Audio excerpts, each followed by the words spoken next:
Hello बच्चों, कैसे हैं आप सभी। आई होप आप सभी अच्छे होंगे। तो आज का टॉपिक है data handling. Introduction, pie chart, probability. Now introduction. We often come across with numerical facts and figures in various fields such as sports, business, politics, etc. The information gathered in the form of numerical values is known as data.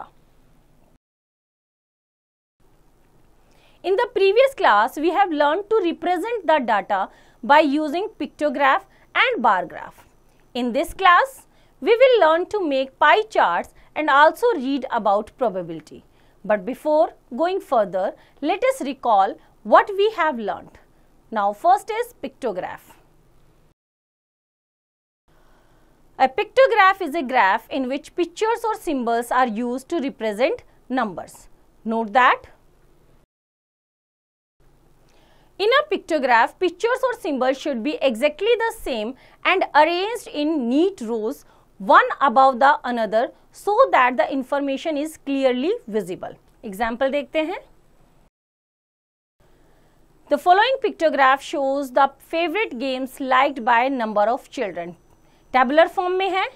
Favorite games of children, basketball, number of balls बनी है. Badminton के सामने भी hockey, football and cricket. की क्या है कि एक बॉल 2 चिल्ड्रन को रिप्रेजेंट कर रही है. Now read the pictograph and answer the following. First is which game is most liked by the children. तो देखने से भी पता चल जाएगा जिसमें सबसे ज्यादा बॉल्स हैं. किसमें है? क्रिकेट में. तो इसका आंसर क्या रहेगा? Cricket. Now which game is least liked by the children. Least मतलब सबसे कम. सबसे कम बॉल्स किसमें है? हॉकी में. तो ये इसका आंसर क्या रहेगा हमारा? Hockey. Now how many games are there. कितने गेम्स है टोटल? 1 2 3 4 5. कितने गेम्स हैं? 5. Now the part is how many children like the national game. National game कौन सा है? हॉकी. तो हॉकी के सामने कितनी बॉल्स है? 1 2 3 4 5 6. 6 बॉल्स है और एक बॉल कितने को रिप्रेजेंट कर रही है? 2 को. तो 6 multiply by 2 is equal to 12. तो इस तरह से हम ये सारे क्वेश्चंस का आंसर दे सकते हैं. सॉल्यूशन में देखो इसके. ए part. From the graph, we find that cricket is the most liked by the children as it has maximum number of symbols. Now B part. From the graph, we find that hockey is least liked by the children as it has minimum number of symbols. Now C part. There are 5 games. D part. From the graph, we find that there are 6 symbols. कितनी balls हैं? 6. Symbols for hockey. So, number of children like hockey is equal to 6 multiplied by 2 is equal to 12. Now, next is bar graph. A bar graph is a pictorial representation of numerical data in the form of rectangles or bars of equal width and varying heights. Example में देखते हैं इसको. The adjacent bar graph showing the number of chair sold in a shop during a week. तो यहाँ पे हमारा क्या given है? एक्स एक्सिस पे डेज गिवन है. Monday, Tuesday, Wednesday, Thursday, Friday, Saturday. और यहाँ पे वाई एक्सिस पे क्या है? नंबर ऑफ चेयर्स सोल्ड, कि किस दिन कितनी चेयर सोल्ड हुई. Right. Read the bar graph carefully and answer the questions given below. A. On which day of the week was the sale minimum? Minimum का मतलब सबसे कम. तो किस दिन थी? सबसे छोटा ग्राफ किसका था? फ्राइडे. सो सॉल्यूशन में देखो इसके. ए part. From the bar graph, we find that the bar of minimum height corresponds to the sale on Friday. So the sale was minimum on Friday. Now B part. On which day of the week was the sale maximum? Maximum means सबसे ज्यादा. तो सबसे बड़ा bar graph किस दिन का था? Monday का. तो बी का सॉल्यूशन देखते हैं. From the bar graph, we find that the bar of maximum height corresponds to the sale on Monday. So the sale was maximum on Monday. Now see. What was the total sale during the week. Total sale निकालने के लिए क्या करेंगे, पूरे week की सबकी sales को क्या कर देंगे, ऐड। सॉल्यूशन देखते हैं इसका। The total sale during the week is equal to 225 plus 100 plus 150 plus 200 plus 75 plus 100 chairs, that is equals to 850 chairs। तो total कितनी चेयर सेल हुई, 850। Now D part, what is the ratio between the minimum sale and the maximum sale। minimum sale कितनी है हमारी 75 और maximum कितनी है 225। Solution देखते हैं इसका। The minimum sale during the week is equal to 75 chairs. The maximum sale during the week is equal to 225 chairs. Minimum sale ratio, maximum sale 75 is to 225, that is equals to 1:3. Now next topic is double bar graph. Double bar graph is a bar graph showing two sets of data simultaneously. Its usefulness for the comparison of the data becomes clear with the following example. Example देखते हैं। Read the double bar graph given below and answer the questions that follows. यहाँ पे हमें given है subjects math, social science, science, English and Hindi. x axis पे, y axis पे marks obtained। ठीक है, मैथ्स में कितने मार्क्स हैं, किन्हीं भी दो स्टूडेंट्स के हमें गिवन है, social science, science, English and Hindi. ओ ईयर के गिवन है, किसके गिवन है, ईयर के। मैथ्स में 2011-12 के और 2012-13 के 2 ईयर्स के मार्क्स गिवन है सभी सब्जेक्ट्स में, 5 सब्जेक्ट्स में। राइट, क्वेश्चंस देखते हैं इसका। First question, what is the information given by the double bar graph. तो इसका सॉल्यूशन देखते हैं, क्या इंफॉर्मेशन यहाँ पे हमें मिली है। ए part, the double bar graph shows the marks obtained by a student in 5 subjects in the year 2011 and 2012 and 2012 to 2013। एक स्टूडेंट के 2 साल के मार्क्स का क्या दे रखा है, comparison. Now question B, in which subject has the performance improved the most। अब 2 साल का परफॉर्मेंस दे रखा है, किसमें देखो, पहले साल बार ग्राफ छोटा और अगले साल क्या है, बड़ा है। किस किस में है सबसे ज्यादा, इसने क्या पूछा है, परफॉर्मेंस इंप्रूव द मोस्ट, सबसे ज्यादा कहाँ पे परफॉर्मेंस इंप्रूव हुई है। देखो मैथ्स में देखो, पहले साल 30 थे, नेक्स्ट ईयर क्या हो गया हमारा 60, तो सबसे ज्यादा इंप्रूवमेंट कहाँ है, मैथ्स वाले सब्जेक्ट में। सॉल्यूशन देखते हैं इसका। From the graph, we see that the difference in heights of bars representing maths for 2011, 2012 and 2012 to 2013 is maximum. Hence, in maths, the performance has improved the most. Now, C part. In which subject has the performance deteriorated? किसमें subject में performance क्या हुई है, कम हुई है। तो देखो bar graph में किसकी कम हुई है, सभी में बार ग्राफ नेक्स्ट ईयर के अप हैं, बट इंग्लिश में क्या है, डाउन है। सॉल्यूशन देखते हैं इसका।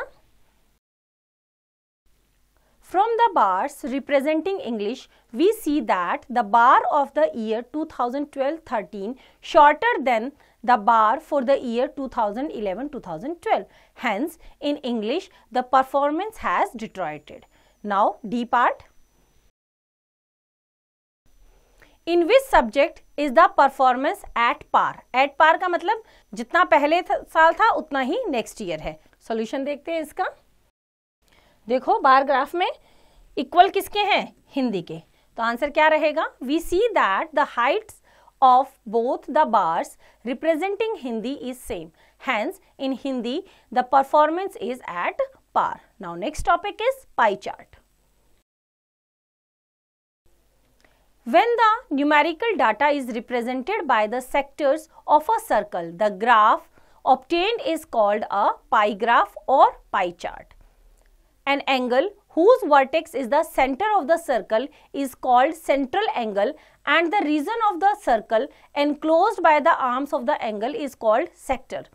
The central angle for a component is given by central angle for a component. कैसे हम निकालेंगे, क्योंकि सर्कल है, सर्कुलर फॉर्म में हमारा 360 डिग्री का कंप्लीट रेवोल्यूशन होता है। तो किसी भी कंपोनेंट की अगर वैल्यू गिवन है उसको डिग्रीज में कैसे कन्वर्ट करेंगे, तो हम क्या लेंगे, वैल्यू ऑफ द कंपोनेंट, जो भी कंपोनेंट गिवन है उसकी value divided by sum of the values of all components, जितने भी कंपोनेंट्स हैं उनकी वैल्यू का सम, और multiply by 360 degree, that means उसको डिग्रीज में कन्वर्ट कर देंगे। Now next topic is construction of a pie chart. To draw a pie chart, we follow the given steps. Step 1. Find the total of all the components. Step 2. Find the angles corresponding to different components by using the following formula. Central angle for a component is equals to value of the component divided by sum of the values of all components multiply by 360 degree, जो अभी हमने ऊपर देखा. Now step 3. Draw a circle of suitable radius. Now step 4. Draw the angles calculated in step 2 at the center of the circle. Now step 5. Color each sector with different colors. Now example देखते हैं इसका. The monthly sale of computers by a shopkeeper is shown in the following table. Tabular form में given है months and number of computers sold. तो जुलाई में हमारे 12 हैं, अगस्त में 18, सितंबर 28, अक्टूबर 42, नवंबर 44. Draw a pie chart to represent the data. Solution देखते हैं इसका. टोटल नंबर ऑफ कंप्यूटर्स, सम निकालेंगे ना सभी वैल्यूज का, तो टोटल नंबर ऑफ कंप्यूटर्स सबका सम कर देंगे, दैट इज 144. नाउ एक और हम क्या बनाएंगे, टेबल बनाएंगे जिसमें हम यहाँ लिखेंगे months, number of computer sold और उनका सेंट्रल एंगल निकालेंगे. क्या निकालेंगे, सेंट्रल एंगल. जैसे फर्स्ट है हमारा जुलाई, जुलाई में कितने कंप्यूटर सोल्ड हुए, 12, तो 12 by sum of all, all का सम कितना है 144 मल्टीप्लाई बाय 360 डिग्री. तो कितने डिग्री आया, जुलाई का जो हम करेंगे दैट इज 30 डिग्री. इसी तरह से अगस्त का 18 है, 18 by 144 multiply by 360 degree is equal to 45 degree. Now next is September, सितंबर में 28 कंप्यूटर सोल्ड हुए हैं, तो 28 by 144 multiply by 360 degree is equal to 70 degree. Now next is October, अक्टूबर में 42 कंप्यूटर्स, तो 42 by 144 multiply by 360 degree is equal to 105 degree. Now next is November, that is 44 by 144 multiply by 360 degree is equal to 110 degree. इनको simplify करना है, right. The required pie chart is as given below. अब हम क्या करेंगे, जैसे 30 degree का एक सर्कल हम ड्रॉ करेंगे, राइट. हम कंपास की हेल्प से एक सर्कल ड्रॉ करेंगे और जो हमारा एक डी शेप में आता है उस शेप में हम एंगल्स बनाना स्टार्ट करेंगे, राइट. जैसे जुलाई का 30 डिग्री का एंगल, अगस्त 45 डिग्री, सितंबर 70 डिग्री, अक्टूबर 105 डिग्री और नवंबर का 110 डिग्री. और सभी को रिप्रेजेंट करने के लिए हमने क्या किया, डिफरेंट डिफरेंट कलर्स इसमें कर दिए, right. Note that it should always be verified that the sum of the central angles is 360 degree. अगर आपको देखना है कि ये हमने करेक्ट निकाला है तो इन सारे एंगल्स का, इन सारे डिग्रीज का सम करो तो वो कितना आना चाहिए हमारा 360 डिग्री. अगर कम ज्यादा है दैट मीन्स आपने कहीं ना कहीं मिस्टेक की है. Now next is reading a pie chart. For reading a pie chart observe the following example.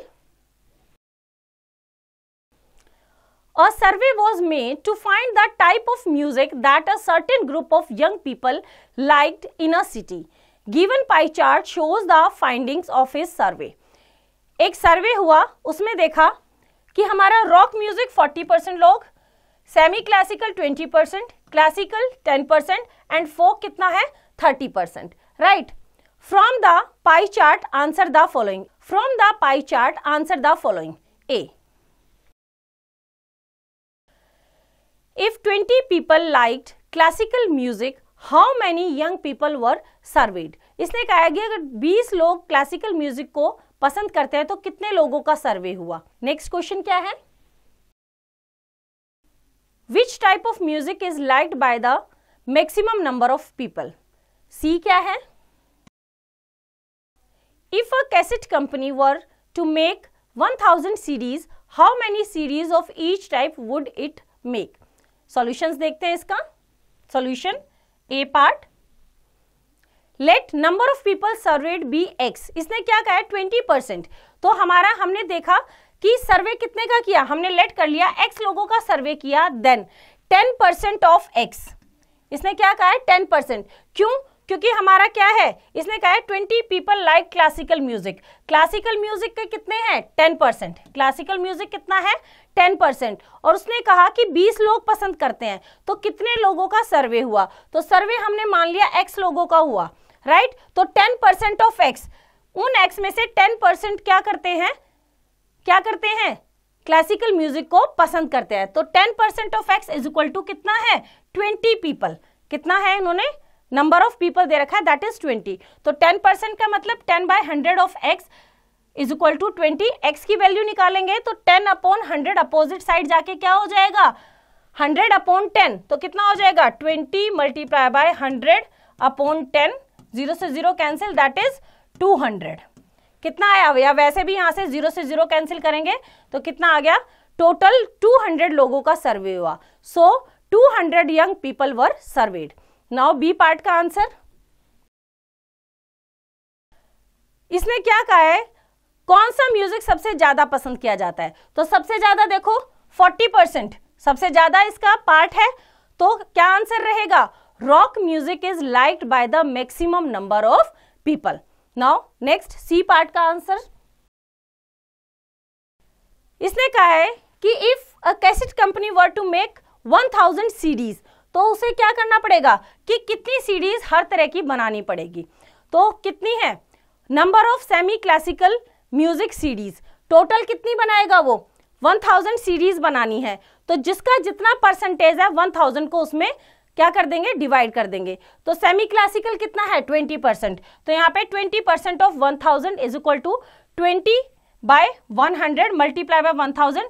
तो उसे 200 CDs बनानी पड़ेगी सेमी क्लासिकल म्यूजिक की।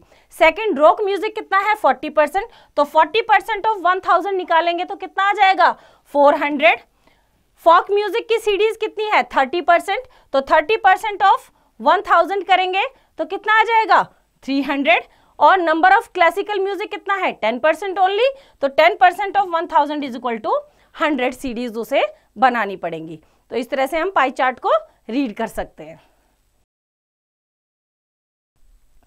तो इस तरह से एक्सरसाइज आप खुद ट्राई करेंगे।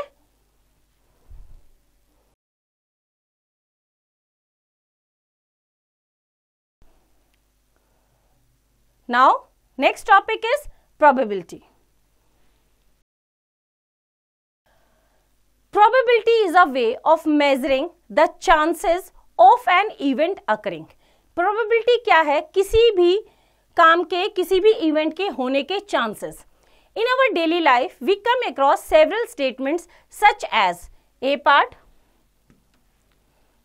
most probably it will rain today, कि आज बारिश जरूर होगी, हो नहीं रही है, हो सकती है, probably. B part, chances are high that price of petrol will grow up, कि ये चांसेस है कि पेट्रोल के प्राइस क्या हो जाएंगे, हाई हो। अभी हुए नहीं है बट हम क्या कर रहे हैं, हम अनुमान लगा रहे हैं। Now see, I doubt that he will win the race, मुझे डाउट है कि वो रेस जीतेगा। तो दैट मीन्स क्या है कि चांसेस, किसी काम के होने या ना होने के chances. Now the words most probably, chances, doubt, etc. show uncertainty or probability of occurrence of an event. Though probability started with gambling, but now it is extensively used in science, biological science, commerce, weather forecasting, etc. Now next is some terms related to probability. First is experiment. operation which can produce some well-defined outcomes is called an experiment. For example, tossing a coin, coin से हम toss करते हैं ना, और throwing a dice is an experiment. Tossing a coin can produce a head or a tail, while throwing a dice can produce the number from 1 to 6. Now next is event. Each outcome of an experiment is called an event. For example, getting a tail in a single throw of a coin is an event, or getting a number 3 after throwing a dice is an event. Now next, random experiment. An experiment in which all the possible outcomes are known but the result cannot be predicted in advance is called a random experiment. For example, tossing a coin is a random experiment. We know that outcomes will be head or tail, but we cannot predict whether a head will come up or a tail. Now trial. By a trial we means performing a random experiment. कितनी बार हम करेंगे? Now next is outcome. The result of a trial is called an outcome. For example, when a coin is tossed, we either get a head or a tail. Therefore, head or tail are two possible outcomes. Some experiments and their outcomes. Experiments and outcomes. Experiment given है और outcomes. First is tossing a coin. Getting a head, that is H. Getting a tail, that is T. Now next is tossing two coins simultaneously. दो coin जब हम एक साथ करते हैं, getting head on each coin, that is HH. Getting head on one coin and tail on another, तो H and T. Getting tail on one coin and head on another, that is T and H. Getting tail on each coin, that is TT. Throwing a dice. अगर हम dice को throw करते हैं, getting an even number, that is 2, 4 or 6. Getting an odd number, that is 1, 3 or 5. Now next is probability of an event. Suppose we perform an experiment and let n be the total number of trials. Then the probability of happening of an event E is defined as probability of E. P of E means probability of happening a event, that is number of favorable outcomes. जो हमें चाहिए वो कौन कौन से outcomes हैं, divided by जो आ सकते हैं total outcomes, divided by total number of possible outcomes. मान लो head और tail है, हमें head चाहिए तो हमारा favorable क्या है H और total क्या है 2 outcomes है head और tail. Now maths fact. Probability of an event lies between 0 and 1. Probability of a sure event is 1 कि ये होगा ही होगा. Probability cannot be negative. Probability of an impossible event is 0 जो हो ही नहीं सकता. Now example देखते हैं इससे related. A coin is tossed. What is the probability of getting a tail? Solution देखते हैं. In tossing a coin, possible outcomes are क्या क्या होते हैं H and T, head और tail. तो total number of possible outcomes कितने हैं 2. total number of possible outcomes कितने हैं 2. हमें क्या चाहिए tail. क्या चाहिए tail. तो number of tails कितने हैं 1. right. तो number of favorable outcomes is equal to 1 क्योंकि हमें tail चाहिए उसके आने के chances 1 है तो favorable outcome कितना है 1. तो probability of getting a tail is equal to number of favorable outcomes divided by total number of outcomes. favorable कितना है 1 और total कितने हैं 2. तो हमारी probability क्या है to getting a tail is equal to 1 by 2. Now next example. When two coins are tossed simultaneously, what are all possible outcomes? In a single throw of two coins, what is the probability of getting A part at least one tail, B part both heads? Solution देखते हैं इसका. When two coins are tossed simultaneously, all possible outcomes are HH, HT, TH and TT. Total number of possible outcomes is equals to 4. तो total number of possible outcomes कितने हैं? 4. Now A part, getting at least one tail means कम से कम एक, दो भी हो सकते हैं. तो जिसमें T है वो सारे, तो HT, TH एंड TT. तो नंबर ऑफ फेवरेबल आउटकम्स कितने हुए? 3. फेवरेबल आउटकम्स कितने हैं? 3. तो प्रोबेबिलिटी क्या हुई? गेटिंग एटलीस्ट वन टेल, कम से कम एक, ज्यादा से ज्यादा कितने भी, तो 3/4. Now B part, getting both heads means HH. दोनों हेड आने की फेवरेबल कितने हैं? ओनली 1. तो number of favourable outcome is equal to 1. Total कितने आउटकम्स हैं? 4. तो probability of getting both heads, कि दोनों हेड हों, तो उसकी प्रोबेबिलिटी है हमारी 1/4. Now next example. A bag contains 5 black and 4 blue balls. They are mixed properly and one ball is drawn at random. Find the probability of getting. At random means बिना देखे बस जो हाथ में आई उसको उठा लिया. First is a black ball and second is a blue ball. Solution देखते हैं इसका. Total number of balls कितनी है? 5 black और 4 blue, that is 9. 5 plus 4 is 9. तो total number of possible outcomes, उन 9 बॉल में से कोई भी आ सकती है. तो टोटल पॉसिबल आउटकम्स कितने हैं हमारे? 9. नाउ ए पार्ट क्या है? अ black ball. Number of black balls कितनी है? 5. तो फेवरेबल आउटकम्स कितने हुए? 5. तो probability of getting a black ball is equal to 5/9. कितना हुआ? 5/9. बी पार्ट में क्या है? Blue ball. Number of blue balls कितनी है? 4. तो फेवरेबल आउटकम्स कितने हुए? 4. तो probability of getting A blue ball is 4/9. Now next example. From a well shuffled deck of 52 cards, one card is drawn at random. Find the probability that the card drawn is an ace, a red card, a 5 of spade. Solution देखते हैं इसका. Total number of cards कितना है? 52. तो total outcomes कितने हैं? Total number of possible outcomes is 52. Now first is an S. तो number of favourable outcomes, तो ये निकालने के लिए नंबर ऑफ एस कार्ड्स कितने होते हैं? 4. तो फेवरेबल आउटकम भी कितने हुए? 4.